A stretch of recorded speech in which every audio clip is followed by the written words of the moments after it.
राम जय राम जय जय राम। श्री राम जय राम जय जय राम। श्री राम जय राम जय जय राम। श्री राम जय राम जय जय राम।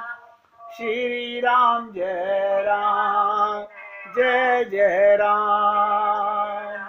श्री राम जय राम जय जय राम। श्री राम जय राम जय जय राम। श्री राम जय राम जय जय राम। श्री राम जय राम जय जय राम। हे पुण्य आत्माओं, अब जो चर्चा आपके सामने आ रही है, बहुत सुंदर समय है, बहुत सुंदर काल है। सत्संग के अंदर आप सब विराजमान हैं। अभी गंगा की बात आई कि गंगा सबके लिए बराबर, वो किसी जाति किसी संप्रदाय उससे संबंध नहीं रखती। ऐसे भगवान भी सबके लिए बराबर है। भगवान के हृदय में भी संकीर्णता नहीं है। आप सब लोग बहुत एकाग्रचित्त होकर के सुनिएगा। तुलसीदास जी ने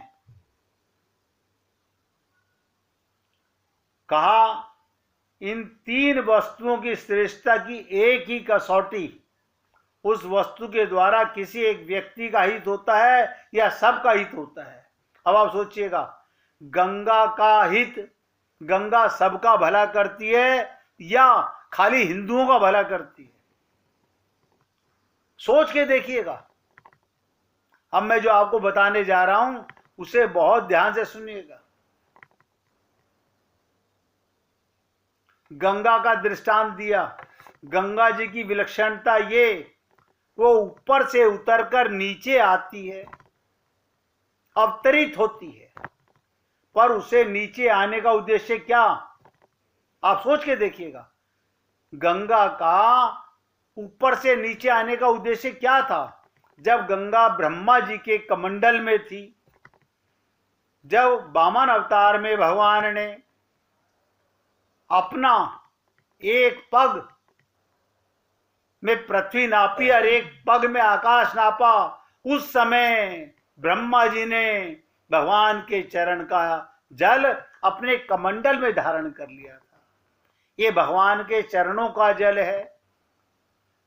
तब वो देवलोक से ब्रह्मलोक में थी, लेकिन वो देवलोक से उतरकर मृत्युलोक में, सोच के देखिए, कैलाश पर्वत,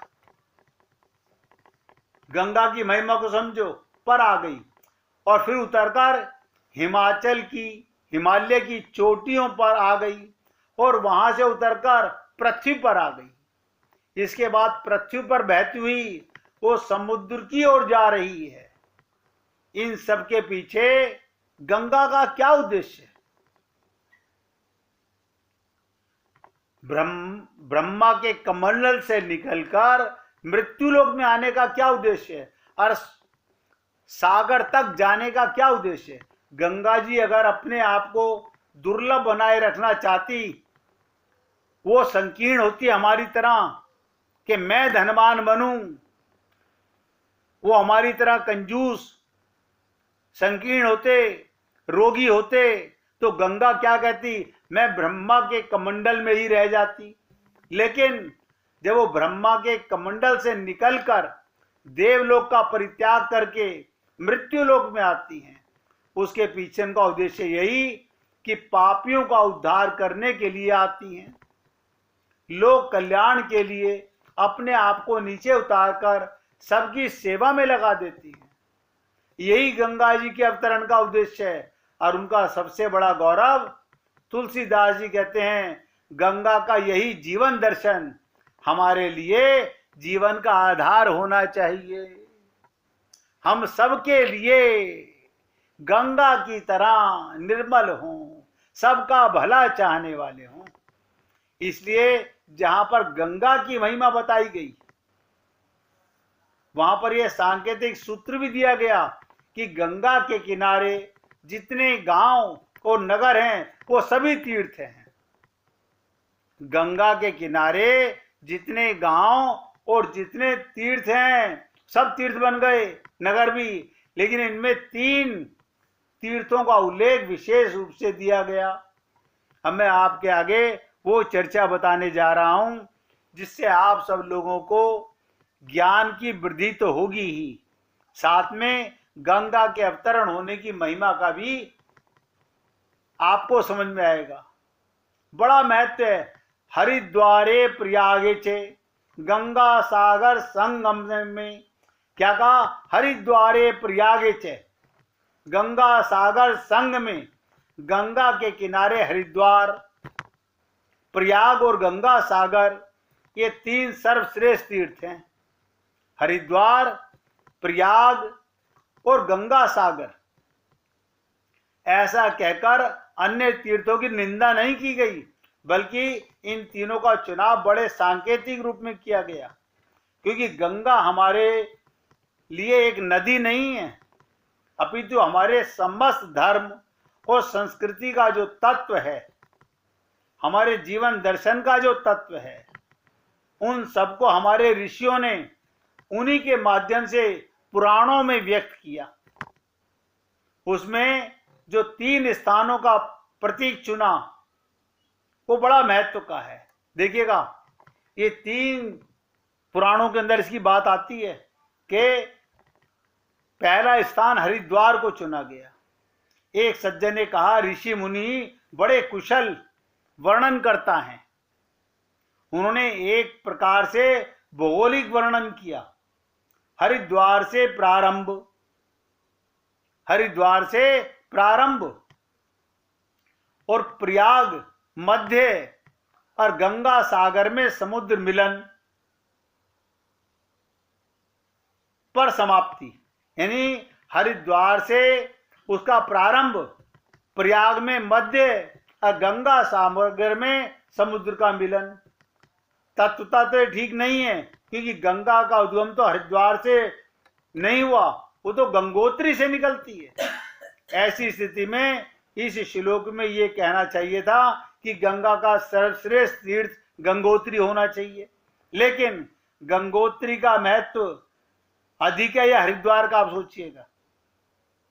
वैसे तो जो लोग गंगोत्री की यात्रा करते हैं, आते हैं, उनको बड़ी धन्यता और गौरव की अनुभूति होती है। उनकी तुलना में हरिद्वार जाना सरल है। पर पुराणों में ऋषियों ने, संत महात्माओं ने बड़ी अनोखी बात कही। कहते हैं, ऋषि मुनि संत महात्मा इस पृथ्वी पर हम जीवों के कल्याण के लिए भगवान के मुख बन जाते हैं।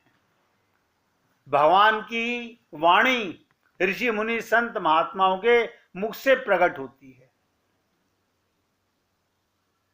तो क्या कहते हैं, हरिद्वार को बड़ा बता दिया ऋषि मुनियों ने। उन्होंने कहा, दोनों में अंतर ये, गंगा को गंगोत्री में पाने के लिए, गंगा को गंगोत्री में पाने के लिए बड़ा कठिन परिश्रम करना पड़ता है। गंगोत्री कौन कौन जा पाता है, बड़ी कठिनाई से ऊपर चढ़ने पर वो प्राप्त होती हैं। लेकिन हरिद्वार में ये विशेषता, वहां गंगा स्वयं नीचे उतर कर आ जाती है।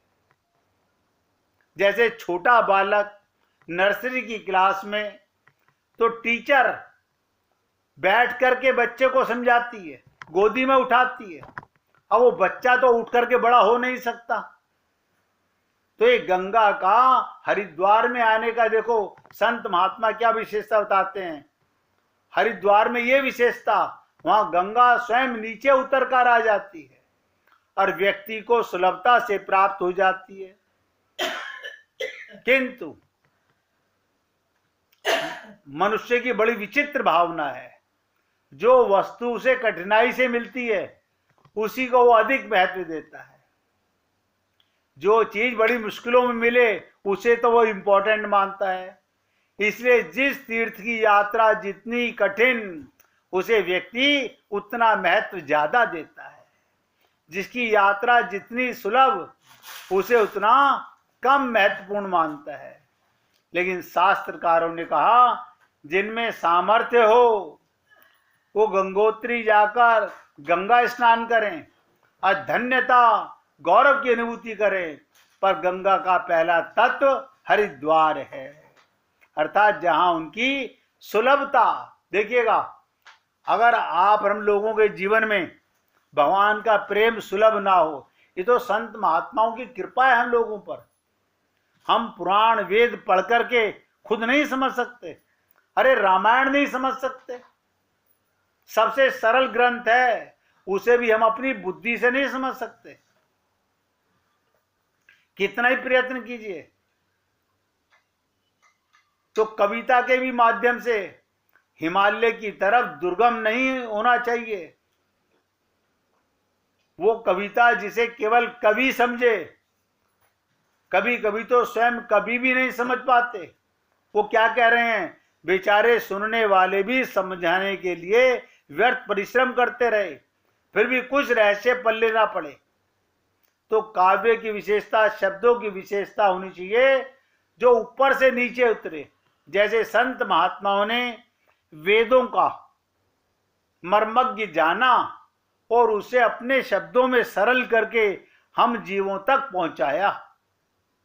कीर्ति की विशेषता भी यही होनी चाहिए कि सुलभ हो, और संपत्ति की भी विशेषता यही होनी चाहिए। ध्यान दो, तिजोरी में बंद ना रहे वो ज्ञान किस काम का। आप बताइए, किसी संत महात्मा के पास ज्ञान हो और वो बांटे नहीं, प्याऊ में जल तो हो वो पिलाए नहीं, वो किस काम का। जिस कुएं से जल नहीं निकाला जाता उसमें कीड़े पड़ जाते हैं। इसलिए संत महात्मा तो भगवान का हृदय बन जाते हैं। हरिद्वार की भूमि में कहते ना, तिजोरी में बंद ना रहे बल्कि हरिद्वार की भूमि में उतरकर समाज की सेवा में उसका उपयोग हो। इस तरह हरिद्वार की सुलभता सबको प्रतीक है। देखिए, 3 चीजों की हमने आपसे चर्चा की, एक हरिद्वार की, एक प्रयागराज की और एक गंगा सागर की। धीरे धीरे समझिएगा। अब ध्यान से सुनिएगा, माता हो, पिता हो, स्त्री हो, भाई आदि जो भी हो, अभी संसार में नहीं है हमारे, मान लो, उनमें अगर ममता के कारण मन जाता है तो उनके निमित्त, देखो, अगर मन उनमें जाता है तो उनके निमित्त नाम जप करो, कीर्ति करो, गीता रामायण का पाठ करो, विष्णु सहस्त्र नाम का पाठ करो, हनुमान चालीसा का पाठ करो। जिनमें ममता दिखे उनकी सेवा कर दो और बदले में कुछ मत चाहो, ये विशेषता है। ममता में जहां मन जाए उनकी सेवा तो करो, लेकिन बदले में कुछ ना चाहो। हमारा स्वभाव ऐसा है, हम उसी से ममता करते हैं जिससे हमारा स्वार्थ पूरा होता है। उनको दो, लो मत, इससे ममता मिट जाती है। ध्यान दीजिएगा, अगर ममता को समाप्त करना हो तो बांटना सीखो, लेना मत सीखो। जैसे 25 वर्ष का जवान सहसा मर जाए तो दुख होता है, परंतु सोचिएगा 90 वर्ष की अवस्था में 8 वर्ष तक 10 वर्ष तक वो बीमार रहा, उसकी सेवा कर दी, रुपए भी लग गए, रातों जगे, वो मर गया तो दुख नहीं होता। इसी प्रकार प्रेम बांटने से बढ़ता है, लेने से नहीं। बस यही भाव होना चाहिए, मैं नहीं, मेरा नहीं, सब परमात्मा का है। तो ममता को संकीर्ण मत करो। ममता से स्वभाव में ये मत लाओ कि हमें इनसे कुछ चाहिए।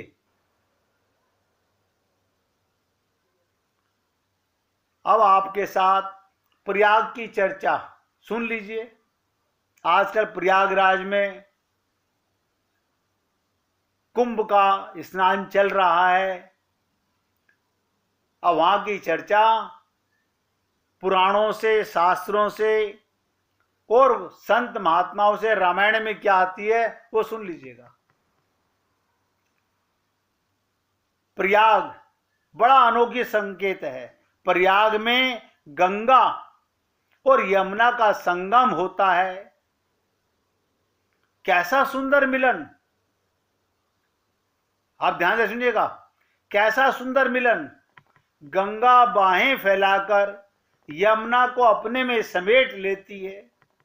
यमुना देखने में सांवली है, लेकिन वहां पर अपने को समेटकर अपना रूप दे देने में, अपना नाम दे देने में, इस प्रयाग धन्य बना लेने से मानो समन्वय का सूत्र है। गंगा यमुना का संगम समन्वय का सूत्र देता है। पहला सूत्र है सुलभता और दूसरा सूत्र है समन्वय। तो सुलभता कहां पर है? गंगा हरिद्वार में। और दूसरे को अपने में समेटना ये प्रयाग के अंदर है। गंगा सुलभ बनी, यमुना ने समन्वय को स्वीकार करते हुए गंगा में अपने आप को विलीन कर दिया।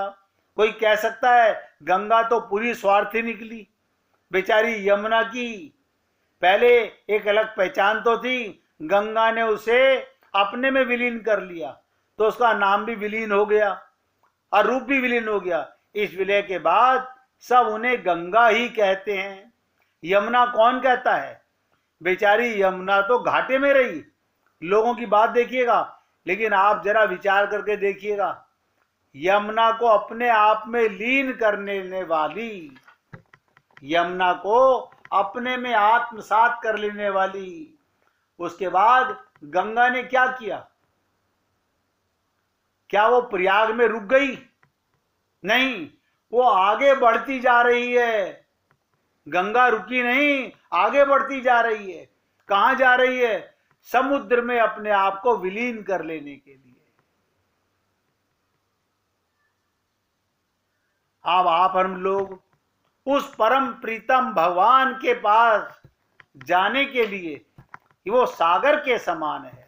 प्रत्येक नदी सागर की यात्रा करती है, लेकिन ये जीव, हम लोग क्या कहते हैं, बस मर जाएगा। हमारी जीवन की यात्रा मृत्यु तक है, भगवान के पाने तक नहीं है। जैसे गंगा सागर में जाकर के हम लोगों को शिक्षा देती है, प्रेरणा देती है। अगर इस देह में भगवत प्राप्ति नहीं हुई, आपका कल्याण नहीं हुआ, तो जीवन किस काम का? निरर्थक है, वो तो पशु के समान है। आप कितने ही धार्मिक रहिए, कितने ही भक्त रहिए, अगर आपका मिलन भगवान से नहीं हुआ, आपका परम पद नहीं हुआ, जो गंगा सागर में विलीन नहीं हो जाती, मिट जाना, विलीन होने का मतलब मिट जाना। जब तक हम भगवान के अंश, भगवान से नहीं मिले, तो क्या फायदा उसका? तो इसलिए हे पुण्य आत्माओं, सोचो समझो कि हरिद्वार और प्रयागराज का असली मतलब क्या था। हम लोग सोचते तो बहुत हैं, लेकिन अपनी बुद्धि विवेक से ना तो जानते हैं ना समझ सकते हैं। ये क्षण भंगुर जीवन में, अब बहुत ध्यान से सुनिएगा, क्योंकि प्रयागराज की इसके बाद गंगा गंगा सागर में विलीन होती है। उसके लिए कहते ना, स्वांतय सुखाय तुलसी रघुनाथ गाथा। इसके लिए कहा गया कि अगर इस देह में भगवान नहीं मिले तो जीवन निरर्थक चला जाएगा। इसकी चर्चा कल करेंगे। अगर किसी को भजन निकालना हो तो निकाल के रखिएगा भैया। अब मैं आपको जो बात सुनाने जा रहा हूं वो एकाग्रचित होकर के सुनिएगा। क्षण भंगुर जीवन में, ये जीवन हमारा क्षण भंगुर है। क्षण भंगुर का क्या मतलब?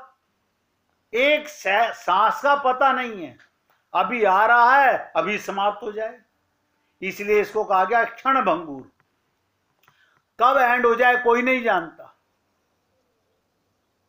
तो इस जीवन को विनोद, हंसी मजाक का अवसर नहीं है। बहुत रास्ता है तय करना है हमारे को। आवश्यक काम प्रभु की सेवा समझकर करना, आवश्यक काम प्रभु की सेवा समझ के करना। इसलिए आवश्यकता अनुसार बोलने की जरूरत होने पर बोल लिया करें। ध्यान रखें कम से कम बोलकर ही काम चल जाए, और इसके बाद बाकी समय मिले उसमें निरंतर भगवान नाम की ध्वनि, भगवान का सुमिरन, भगवान का चिंतन होता रहे। धीरे धीरे करो, जोर जोर से करो, जैसे भी संभव हो, सुविधा से। इस बात पर बड़ी गंभीरता से विचार करें। समय अनमोल है, वो श्वास गया फिर नहीं लौटेगा। भगवान नाम के बिना गया, ध्यान दीजिएगा, भगवान नाम के बिना गया हुआ श्वास, सोच के देखिएगा, व्यर्थ हुआ, मृत्यु का ठिकाना नहीं, कब आकर यहां सब खेल मिटा दे। मेरे इस कथन से इस प्रकार निराश होने की जरूरत नहीं। जरूरत है केवल अपनी ओर से पूरी शक्ति लगाकर भगवान को पुकारने की। हमारी शक्ति चाहे कितनी भी क्षीण क्यों ना हो, यदि भगवान में लग जाए, अर्थात भगवान की शक्ति से संयुक्त कर दी जाए, जोड़ दी जाए, तो फिर उस क्षीण शक्ति की ताकत इतनी बढ़ जाती है। जो भगवान को अपने साथ जोड़ लेता है उसकी शक्ति असीम हो जाती है। अपनी बुराइयों को दूर करके सर्व दुर्लभ भगवान के चरणों को ये जीव प्राप्त हो सकता है। आप लोगों ने सुना होगा, भगवान की कृपा की डोरी खींचते रहे, एक बानी करुणा निधान की, सो प्रिय जाके गति न आन की। जन अवगुण प्रभु मान न काऊ, दीन बंधुअति मृदुल सुभाऊ।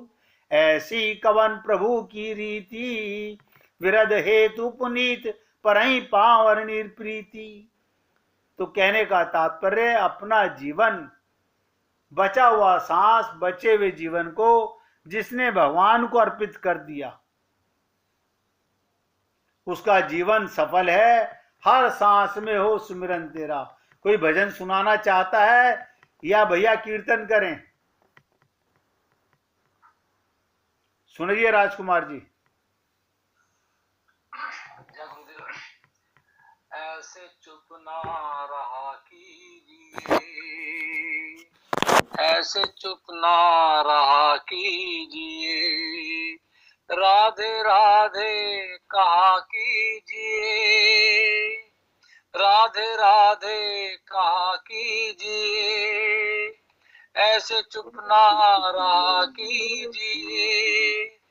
आ गए हैं जो सत्संग में, लाभ कुछ तो उठा लीजिए।